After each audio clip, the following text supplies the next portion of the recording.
Genshin is over 4 years old and a lot of things have changed since release. This realization and us going into 2025 got me thinking of two things. For one is that I'm slowly becoming ancient and reaching Ung status, and second that with the enormous amount of changes Genshin had done throughout the years, some things must have changed in the early game to help new players too, right? Right? Before we move on with the video though, we have to announce the winner from last video's giveaway, which is Yuki Animates. Congrats man! You can contact me on Discord, the ad is in the description, to redeem it. And as a thank you for pushing this small community we are nurturing here to over 500 subs, like seriously guys, I am forever grateful that you decided to give my small channel a chance. I'm hosting another giveaway for another welcome pass. The rules are the same as the last video. All you have to do is subscribe or be sub, you must comment and like the video, and the winner will be announced in the next video. Now back to our video. Since I couldn't find the answer I was looking for as to what changed for newer players, I decided to go on a little adventure and check for myself. So I created a new account with the goal of playing until the prologue, aka Mondstadt Archon quest, was finished. I figured that'd be a decent enough sample to gauge whether or not Genshin as a new player experience is dated or worse than similar titles like Wuthering Waves that got released more recently. Now I'm not gonna bore you with 7 hours of footage I have of me going through this. Should have honestly been like 5, but I kept drowning in puddles and falling off of cliffs because I had no stamina. And instead I'll go over what feels different, what I think should change, and whether or not this is a good new player experience that I'd recommend to someone who considers picking up a new open world gacha title. The opening of the game is still one of the better ones from this genre. The Traveler has some extra juice compared to the rest of the characters, but he isn't insanely overpowered and gets absolutely wanked like the rover from Wuthering Waves. The map, though, is huge. Like, it really dawned on me how much bigger the map has gotten here when I thought I was in the middle of Natlan, but I was still in Sumeru. So I can see how this might be intimidating for some new players. Now initially I thought I'd just go through with all of this and at the end realized that not much has changed, but in many aspects the gameplay is a lot more different than it did when it initially launched, and so I compiled a list of aspects to help you, a potential new player, decide whether or not the game would be worth your time.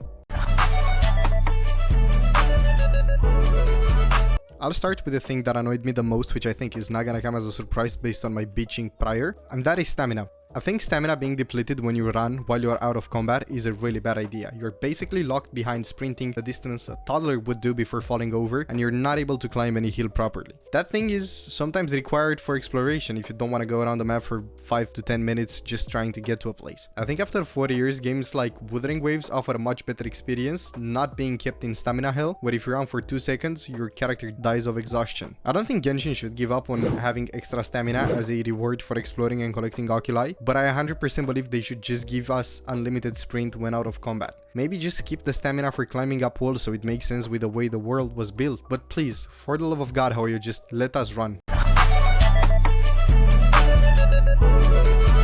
If you start wishing on the limited time banner early on and happen to get a character from Inazuma for example, well, you'll be out of luck because in order to level up that character you'd have to progress the main storyline to the point where you unlock Inazuma, and that takes a few days for most people. Other regions are more tame in comparison to Inazuma, although you still have to explore for a long time and then fight a boss for which you'll likely be underleveled and undergeared, but this is not as much of a problem because it can at the end of the day be fixed with just having a friend help you beat the boss. But it can still be a pain in the ass for people going through the early game and just being hyped to play a new character they unlocked. Now a good way to fix this I guess would be Hoyo changing from giving you enough rewards to ascend your character to level 60 from a specific quest to just tying those rewards to whatever Archon quest you're going through at the time you unlock the character.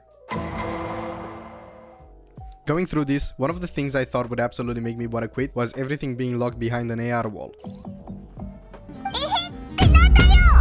And I will have to admit, some events being locked behind an AR wall is quite stupid, as well as some quests being locked behind certain AR, but in reality, to absolutely most players, this will not really matter, as you will most likely get lost in exploration, even more so now than 4 years ago, since the map is absolutely ginormous. I find myself still getting lost and sidetracked with side quests and exploration a lot of the times, even though I've already completed this game, and my goal was just to finish the Mondstadt story quest.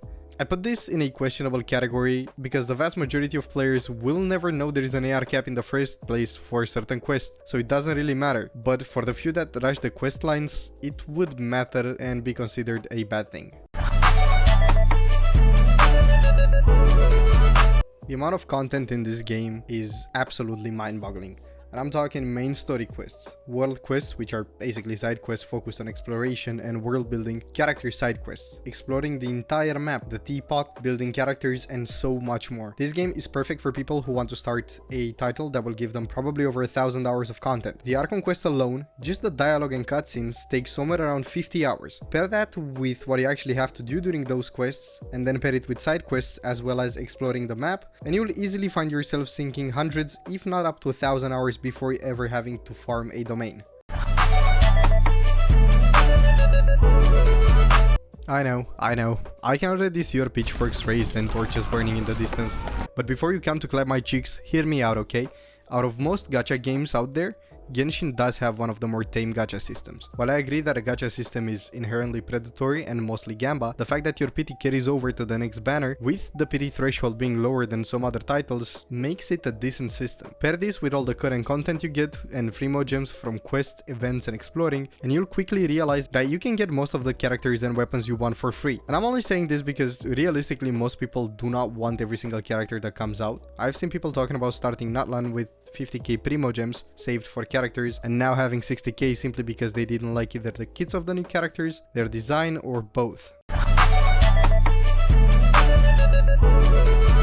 While power creep is a thing in Genshin, looking at you Arlecchino, it doesn't impact the game as much or its playability, nor does it force you to spend for new characters to be able to do the content that comes out. The most obvious example of power creep that comes to mind, as I mentioned before, is Arlecchino with Hutao. Hutao used to be the gold standard for pyro DPS, and she got replaced by Arlecchino after being on top for like 3 years. And even now she's a very strong character if built right. So given that realistically not much has changed and you only benefit from the quality of life changes that happened all throughout the years, as well as just having a bigger map to explore, would I recommend this game to somebody who wants to start a new game in the space? Well, honestly, it comes down to what a player is looking for. On one hand, it's easily the most polished game in the scene. It has a staggering amount of content to go through that isn't just your average fetch quest from a washed MMO, has one of the most packed update schedules I've seen in my life, with new content coming out every 6 weeks. The gameplay itself is also good and satisfying enough to keep you hooked for a long time. The world building is, in my humble opinion, a clear 10 out of 10 with lore so deep it reminds me of the Mariana Trench. But on the other hand, the early game can be a bit frustrating. You run out of stamina all the time, you cannot properly sprint to places, and if you want to get to a high place to get, say, a chest or a Oculus, it can be a bit of a pain in the ass. Now, of course, all of these things do get a lot better with time and the more you progress into the game, and I'd say that by the time you finish Liu, these problems should not exist anymore, but it's still something to keep in mind in case you get discouraged in the early game. I think people that never played this game are legitimately sitting on a gold mine, and I think all of you should give it a fair shot. It's also worth keeping in mind that this is a free-to-play game, so in reality you got nothing to lose. Also, I'd like to take this last minute to basically thank you guys one more time for giving my small channel a chance. It honestly means the world to me, and also to remind you that we have a new giveaway ongoing with a welcome pass, and again, as before, all you have to do is like the video, comment down below what you think, and subscribe, or I guess already be subbed. And of course, the winner will be announced in the next video. Thank you guys so much for watching. Let me know what you think about the video in the comments down below, and I'll see you in the next one.